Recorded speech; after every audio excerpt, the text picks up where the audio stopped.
안녕하세요. 대운 멘토 황대근입니다. 오늘은 대한해운 함께 살펴보도록 하겠습니다. 제가 영상을 통해서 항상 강조드렸던 부분이 있었죠. 23년 하반기부터 이 대한해운 같은 경우에는 실적이 기반이 되어 있는 종목인데 해운주가 상승할 때 흥하해운에 붙여서 좀 소외된 모습을 보여줬다라고 말씀을 드렸습니다. 하지만 올해 들어서 대한해운이 어떤 해운주 중에서 대장주에 대한 역할을 하고 있는 상황이다라고 말씀드릴 수 있을 것 같습니다. 길었던 무관심 끝에 이제 시장에 주목을 받고 있는 상황인데 일단 디데이2라고 설명을 드리고 있습니다. 발틱 운임지수가 상승세를 보이고 있긴 하지만 중국의 제조업 지표가 나오는 순간에서 이 부분이 좋은 모습을 보여주게 되면 더욱더 고공행진할 가능성이 존재한다라고 생각을 하고 있습니다.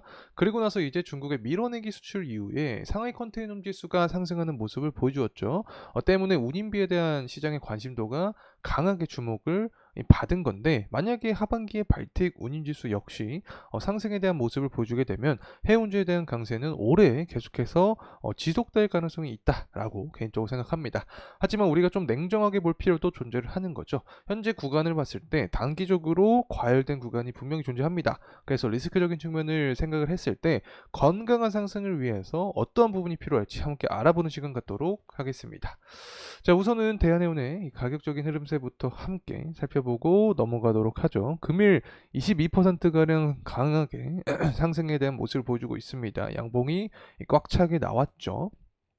사실 24년 초반부에 중동에 대한 리스크가 좀 강하게 불어지면서 당시에 윗꼬리가 출현을 했죠. 그만큼 투자 심리가 많이 좀 밀집되어 있던 구간이었기 때문에 매도에 대한 신호가 많이 나왔었다. 자, 이렇게 말씀을 드릴 수 있겠고 실제로 단기 과매수 구간에 돌입되고 나서 기간 조정과 가격 조정을 거쳤습니다. 항상 단기 과매수 구간에 도달한 이후에 가격적인 조정이 나왔기 때문에 현재 구간을 살펴보게 되더라도 현재 단기적으로 과열됐기 때문에 가격적인 조정이 나와도 이상하지 않은 상황이다. 자, 이렇게 좀 말씀을 드릴 수 있을 것 같습니다. 그래서 좀 더 멀리 살펴보게 돼서 중장기적으로 계속해서 좋은 흐름을 유지를 해주기 위해서는 가격 조정을 어느 정도는 거칠 필요가 있지 않나 생각을 하고 있습니다.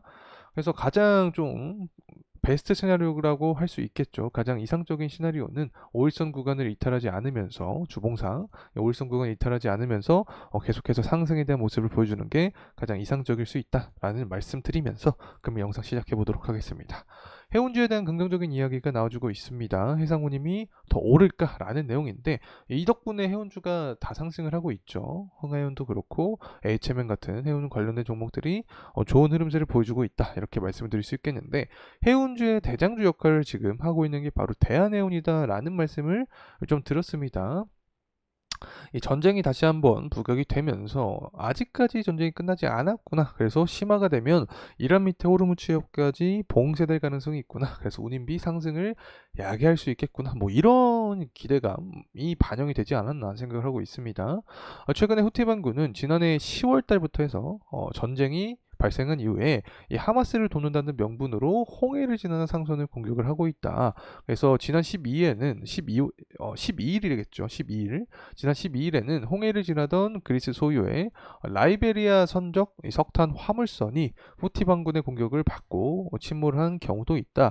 그리고 나서 전통적으로 3분기부터 4분기까지 성수기고 최근에 중국과 미국의 무역 갈등 역시 더해지면서 물류난이 가속화될 가능성이 제기가 되면서 전반적으로 해운주에 대한 시장의 관심이 높아지고 있다. 이렇게 해석을 할 수 있겠죠. 우리가 다 알고 있었던 내용을 이 기사에서 좀 요약을 해주고 있습니다. 결국에 하반기 예상대로 해운주 강세가 불고 있다. 그리고 미국의 첫 대선 토론 이후에 바이든과 트럼프가 2m 간격을 두고 90분간 승부를 한다. 이 토론에서 이렇게 승부를 한다라는 내용이 나와주고 있습니다. 다양한 이야기가 나올 수 있겠지만 우리가 포인트를 잡을 수 있는 게 이렇게 정치적인 일정이 빡빡한 상황에서 우리가 살펴볼 수 있는 건 바로 전쟁 리스크다. 전쟁 리스크를 터트려주고 지지율을 높이는 전략이 가장 유효하게 작용이 될 수 있다라는 말씀을 좀 드렸습니다. 그래서 전쟁 리스크가 다시금 부각되는 모습을 보여준다. 자, 그렇게 되면은 다시 해운주에 대한 관심이 더욱더 상승할 수 있겠죠. 대한해운도 좋은 모멘텀까지 이어질 가능성이 있다는 점 말씀을 드리고 네타냐후도 하마스를 제거하겠다라는 내용이 나와주고 있습니다.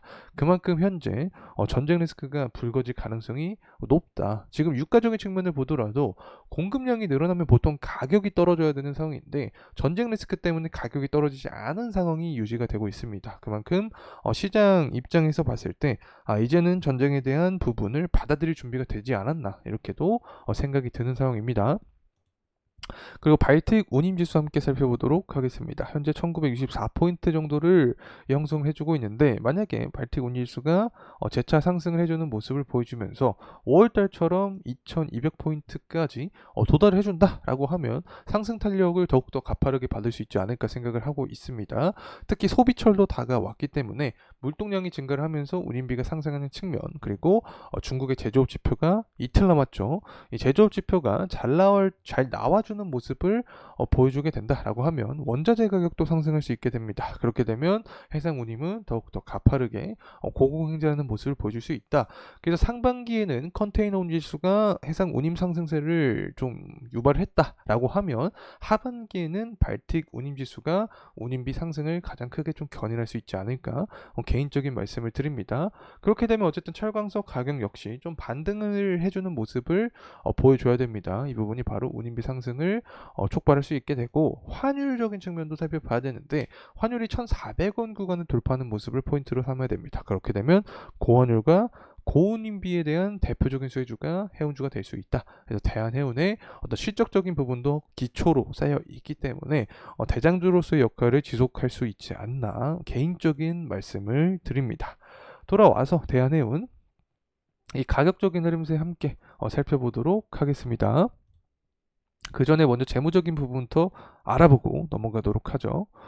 대한해운 같은 경우 23년부터 24년까지 영업이익과 당기순이익이 굉장히 많이 증가합니다. 당기순이익 같은 경우 거의 한 6배 이상의 상승세를 보여주죠. 그래서 실적에 기반이 되어 있는 종목이다라는 말씀을 제가 지속적으로 드렸던 거고 특히 BPS 측면을 봐야 된다라고 말씀을 드렸습니다. BPS가 6,000원 구간에 자리 잡혀 있습니다. 현재 가격적인 구간과 비교를 했을 때 거의 뭐 3배가량, 2배가량 차이가 나는 그런 구간에 속해 있죠. 그렇기 때문에 밸류적인 측면도 부각될 가능성이 높다. 자, 이렇게 좀 말씀을 드리고 싶습니다. 어쨌든 대한해운 같은 경우 현재 구간에서 매물대가 이렇게 자리 잡혀 있죠. 윗꼬리도 출현했던 구간이기 때문에 현재 구간을 돌파를 하는 게 가장 큰 포인트가 되지 않을까 생각을 하고 있습니다. 자, 그렇게 상승을 하게 된다라고 하면 4월 26일 날 기록했던 고가 구간이 있죠. 이 구간에 대한 돌파 여부를 2차적인 포인트로 봐야 될 것 같고 자, 이러한 상승에 대한 모멘텀은 결국에 하반기 운임비 상승 그리고 환율에 대한 측면을 살펴봐야 되고 운임비 상승 같은 경우에는 이 전쟁에 대한 리스크가 어떻게 계속해서 지속이 될 수 있는지 자, 이런 부분을 우리가 추적할 필요가 있다는 점 말씀을 드립니다. 사실 뭐 정세에 대한 부분은 변동성이 존재할 가능성이 굉장히 큽니다. 그래서 이 부분은 제가 추 영상을 통해서 여러분과 계속해서 공유할 예정에 있으니까 대한해운 저와 함께 나가면 좋을 것 같습니다. 자, 이상으로 대한해운에 대한 영상 마무리하도록 하겠습니다. 감사합니다.